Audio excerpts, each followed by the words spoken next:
Businesses thrive in predictability, and unpredictable energy costs are creating a lot of issues. And so driving and creating some predictability can be really important. And that's really over the next several decades.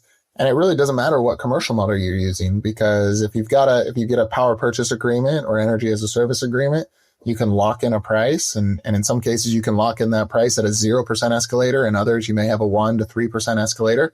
But as we've heard, over the last 5 years, on average across the US, we're sitting over 5% escalation. And so you're going to start playing a bit of that delta there. Even if you invest your own capital into projects, there are extremely low operating costs for these, especially solar and storage systems, because there are no fuel costs. Your fuel's free. It's coming from the sun. We often hear from business leaders that on-site energy systems are too expensive. And if their benchmarks for this assessment are even just a few years old, they are massively underrepresenting the realities today. Spoiler alert, electricity tariff growth rates have increased 7x over the last 5 years compared to 5 years prior to that. As we've spoken about many times in the past, in this dynamic market, it is super important to stay up to date on the risks and opportunities of action and inaction. We're seeing three factors that most impact the profitability of on-site energy systems compared to that of grid power. That is the cost of grid power, the incentives that we can take advantage of, and the cost of equipment.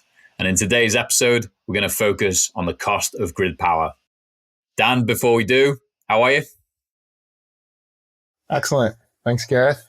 It's been a great couple weeks. Earlier this week, we both had the pleasure of attending Intersolar, which was a nice show down at the San Diego Convention Center, and really got to catch up with some familiar faces, met quite a few new ones. Always great to see the excitement around the industry and so many different players they're really trying to accelerate the energy transition and bring more renewable energy online. I think one of the things that I particularly enjoyed was just continuing to see the growth of energy storage and all of the different solutions around energy storage. So I had a really enjoyable time, and I've got more travel upcoming, and I know you do as well. How about you, Gav? How are you doing? Yeah, I couldn't be more excited. I got two weeks on the road coming up. Next week, I'm in Houston. So if anyone's hanging out in Houston, give me a shout. Going to be meeting some customers and partners there.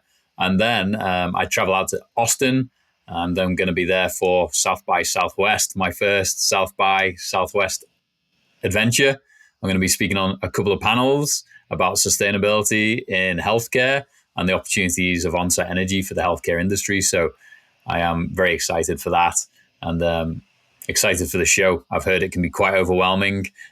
So I'm looking forward to getting stuck in and enjoying the energy of that. Right, Dan? Love it. Let's dig in.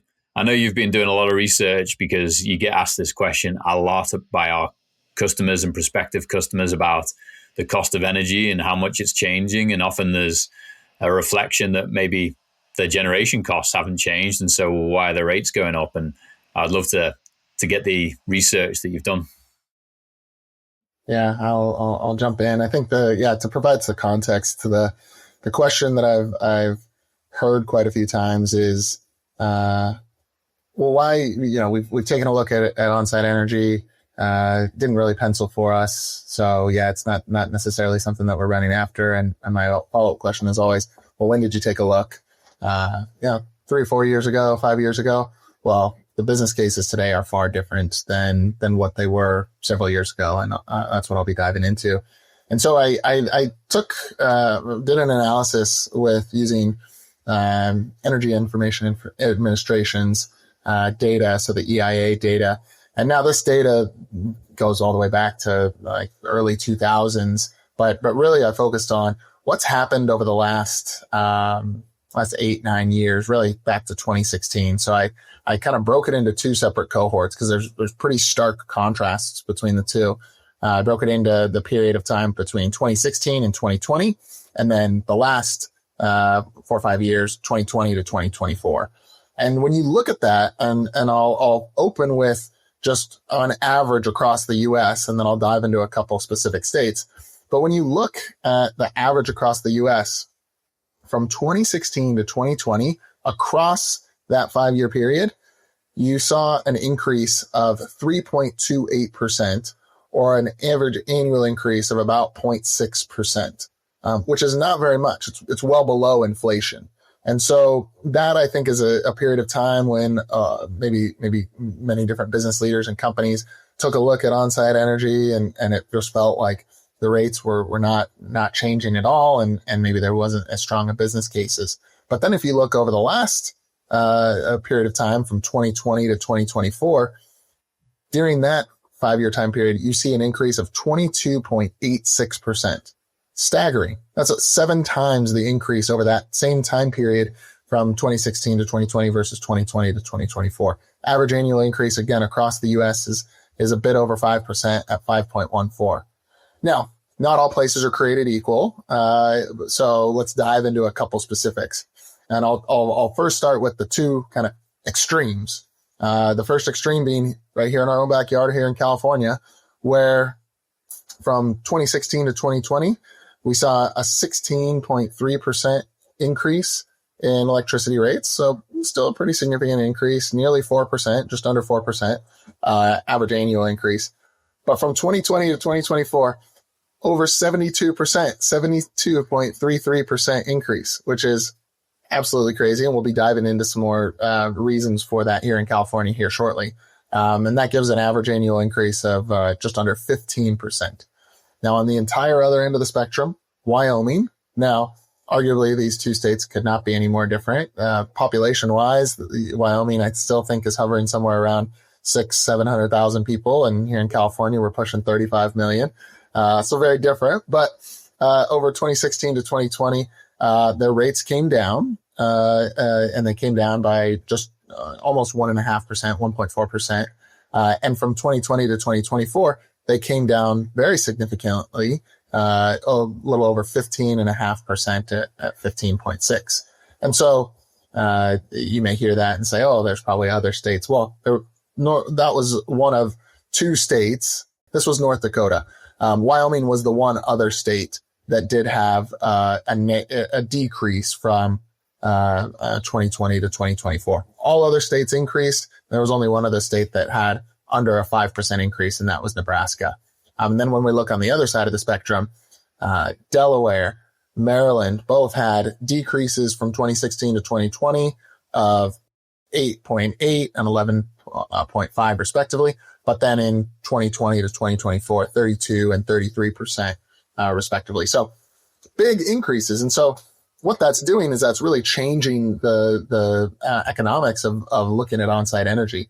And so why is that though? And this question was posed to me the other day around, hey, I keep reading about like the cost of energy coming down, but rates seem to be going up. And what do you think with the new administration and bringing more gas plants online, gas power plants online? Is that going to decrease the cost of power? And really, I don't think so. And when we look at the data, it doesn't appear to be the case. And that's largely because the cost of delivery. The delivery costs encompasses transmission and distribution. So transmission is over, hundreds of miles in large transmission lines, and the distribution system is getting it out from kind of large grid transformers out to the businesses and houses that are consuming. And so the EIA, a separate EIA study, was looking at from 2010 to 2020 that the cost of delivery, so transmission and distribution, increased on an inflation adjusted perspective, increased 65% during the decade of 2010 to 2020. And there's some great graphs where you see kind of overall electricity rates creeping up, yet power production costs are coming down, but the delivery costs are outpacing those. And I think that that's really what we're seeing. And we've talked about grid hardening, and we'll get into that here shortly. The last thing I want to touch on here is that this is not, while I've been giving some kind of national averages, and I've highlighted a couple states in particular, it's not created equal around the country. It's not even created equal within individual states. Largely, this is an investor-owned utility problem. Investor-owned utilities are regulated natural monopolies. They work with their regulators and have a specific rate of return that they can achieve. They get that rate of return by deploying capital. They can't get it on electricity generation. They can get it on deploying infrastructures, which is again the grid hardening bit. And so what we've seen is that these grid hardening costs have been deferred for many decades. Those bills are coming due. More and more places around the country, California with the undergrounding of lines with PG&E. You've got Duke coming out and saying that reliability is one of their biggest concerns, and therefore grid hardening is a key component of their rate case or their rate increase case.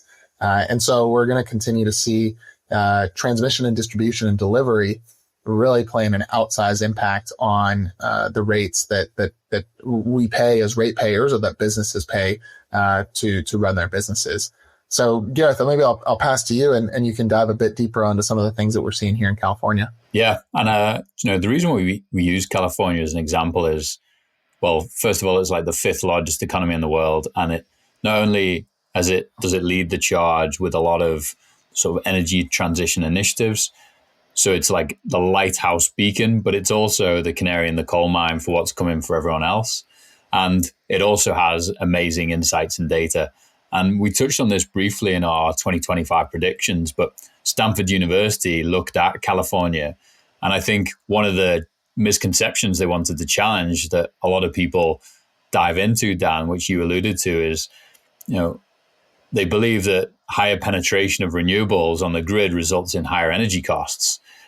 But what they found was the average spot price for electricity in California decreased by 52.9% between 2023 and 2024, despite more and more solar and batteries and wind being brought online. So I think that challenges the first misconception. And it also supports the fact that you're saying, generation costs are coming down. But why, in that case, are California's energy rates going up as drastically as what you described? And what they found here was it's because of the high marginal cost of gas in California. So obviously, a lot of our power generation today is still gas across the country. So as gas prices fluctuate, we get impacted by that. Here in the West, California obviously massively impacted by wildfires. So as such, they're now hardening and undergrounding transmission lines to reduce wildfire risks. And that's resulting in huge costs being passed on to us as customers. And that wildfire mitigation makes up 16% of the total customers across California as a whole, and 20% in PG&E territory. And also, we've got some aging infrastructure. So Diablo Canyon is a nuclear facility here. The cost of continuing to keep that open past its sell-by date. And then just generally, transmission distribution costs are rising faster than the cost of inflation because of all this investment needed. A lot of this infrastructure is super old, and it needs to be replaced. So not only do we need to be deploying more new stuff, we're also trying to keep up with maintaining the old equipment. And Dan, you touched before on the difference between investor-owned utility models and the municipal model. And I know here, building on this case study, SDG&E versus SMUD, do you want to share some insights into the difference in their approaches?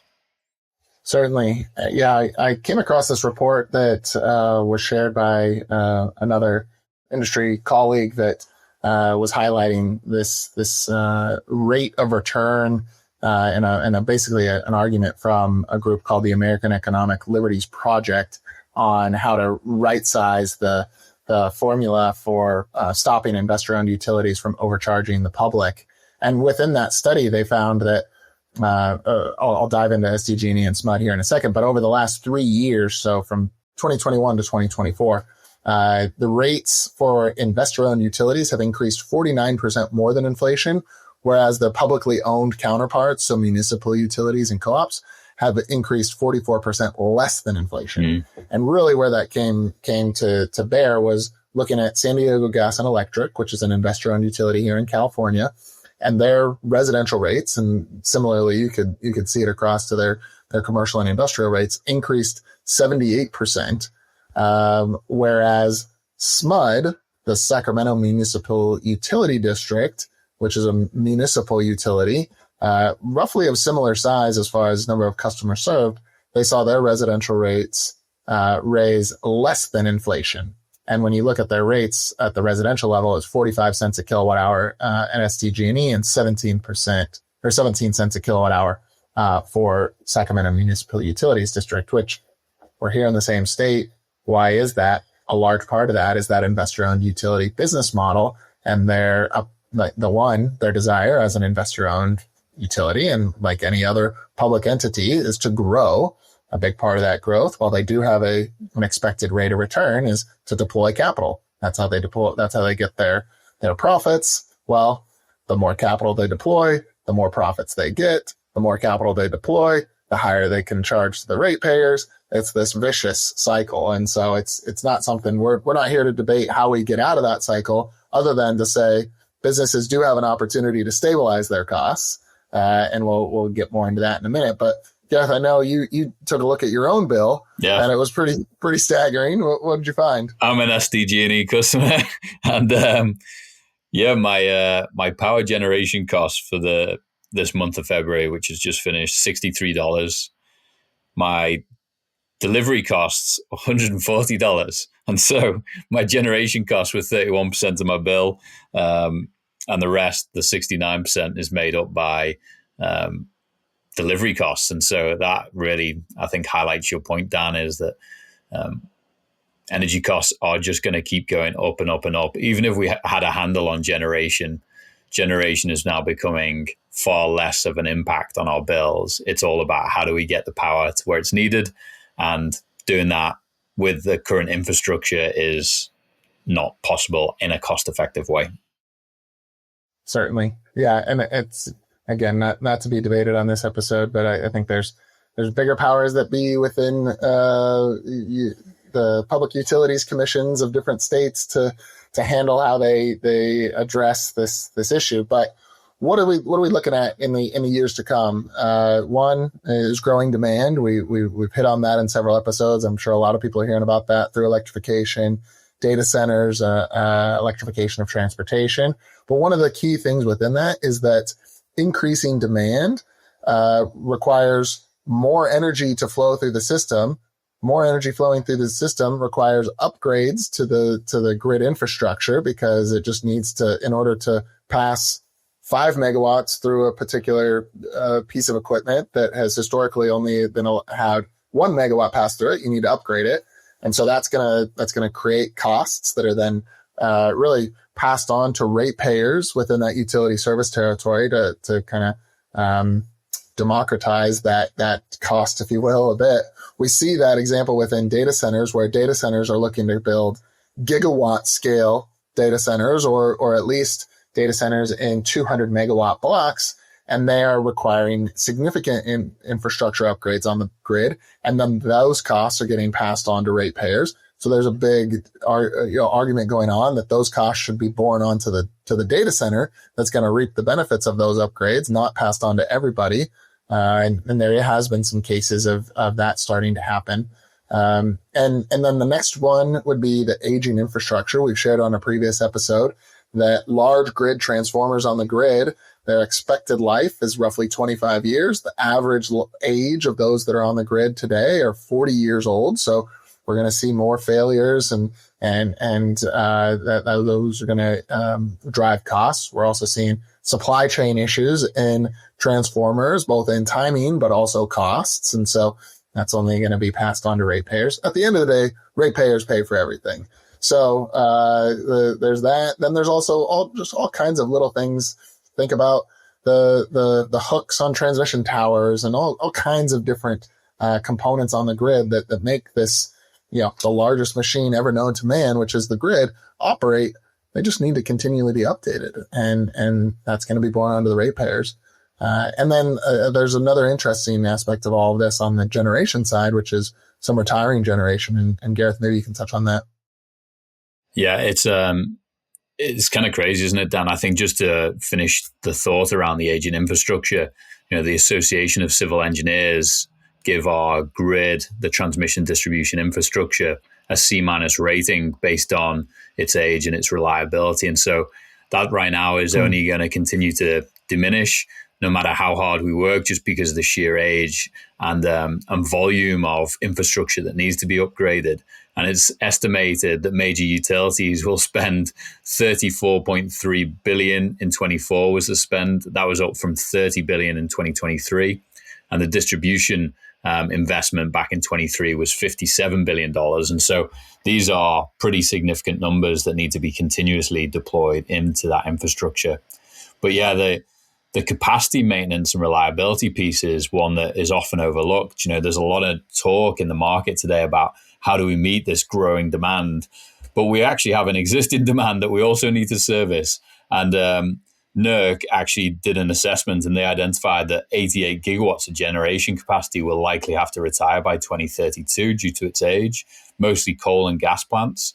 And regions like the Midwest, the MISO grid, they've already forecasted that as soon as next year, they're going to have a shortfall of up to 1.3 gigawatts worth of energy. And that's only going to grow throughout the decade. So I think we've got multiple challenges here, haven't we? Is not only do we need to continue to upgrade the grid and get the power to where it's needed, but actually the power generation infrastructure is also aging. And we need to be able to be backfilling existing capacity as well as meeting future demand. What do we do about it? Yeah, with all that said, I think coming back to the study that was completed by Stanford in California, the conclusion of their study was, if we can be deploying more and more behind the meter systems to be generating and storing energy right where it's needed, we actually have the opportunity to mitigate a lot of this expenditure. And I think particularly for our customers and our prospective customers, Dan, I think the reality of the stats you shared earlier about the rapidly escalating costs of energy, I think based on this discussion today, that is not going away anytime soon. It doesn't matter how much we reduce the cost of the generation, the delivery component is only going to increase. And so as a business leader today, I'd want to be locking in my energy costs as much as possible, because otherwise I'm going to be at the risk of my margins and profits being constantly eroded.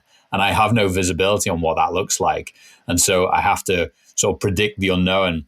And so we really want to think about those electricity costs. How do I mitigate my risks against those rising costs? How do I maximize the value of reducing cost of solar, batteries, really good micro gas turbines and others? And how do we take advantage of the incentives that are currently available? I think, like we spoke about in the last episode, Dan, the IRA is extremely lucrative. Will it be here this time next year? We'll have to wait and see. But while it exists, we can be getting 30 to 50+% back in terms of our investment through tax credits. And we should absolutely be taking advantage of that. Why not be investing in our businesses when the government is willing to pay for 30 to 50% of that? And I think to summarize all of this is that not all projects, not all locations are created equally, and the market is changing all the time. So our recommendation is always to assess based on merit, based on timing, stay up to date. Don't get led and misled into believing that because you looked at on-site energy 3, 5, 10 years ago, that it's still the same case today. These systems are extremely profitable and they help us deliver a lot of operational value. And the ability to stabilize costs. I think that's one of the most important things. Businesses thrive in predictability. Yeah. And unpredictable energy costs are creating a lot of issues. And so driving and creating some predictability can be really important. And that's really over the next several decades. And it really doesn't matter what commercial model you're using, because if you get a power purchase agreement or energy as a service agreement, you can lock in a price. And in some cases, you can lock in that price at a 0% escalator. In others, you may have a 1 to 3% escalator. But as we've heard, over the last 5 years, on average across the US, we're sitting over 5% escalation. And so you're going to start playing a bit of that delta there. Even if you invest your own capital into projects, there are extremely low operating costs for these, especially solar and storage systems, because there are no fuel costs. Your fuel's free. It's coming from the sun. And I'll borrow Bart Kalame's quote that the sun seems like a pretty reliable partner. And so like you're going to stabilize your costs in that sense. And so I think that's one of the key takeaways. So we can't necessarily control what's happening on the grid. I love we talk a lot internally ourselves about control the controllables. We can't control all the grid hardening that's going on and the impacts that's having on rates. What we can control is whether or not we deploy one of these systems, get that stabilization of costs, and really grow our business, invest those profits back in, and thrive. So really appreciate the time, Gareth, and I think hopefully this answers some questions for folks around hearing this. I hear costs are coming down, but why does my bill keep going up? It's because there's a lot of other factors at play. Yeah, I love your research. Thanks for sharing. Of course. See ya. See ya. We receive a lot of questions from business leaders around the world wanting to learn more about the energy transition, what is possible, and where to start. So to help you stay informed and up to date on best practices, opportunities, risks, and success stories, we created an industry newsfeed at VECKTA.com/news with all our podcasts, blogs, and newsletter. Check it out and connect with Dan, myself, and the VECKTA team to learn more. Cheers and have a good one.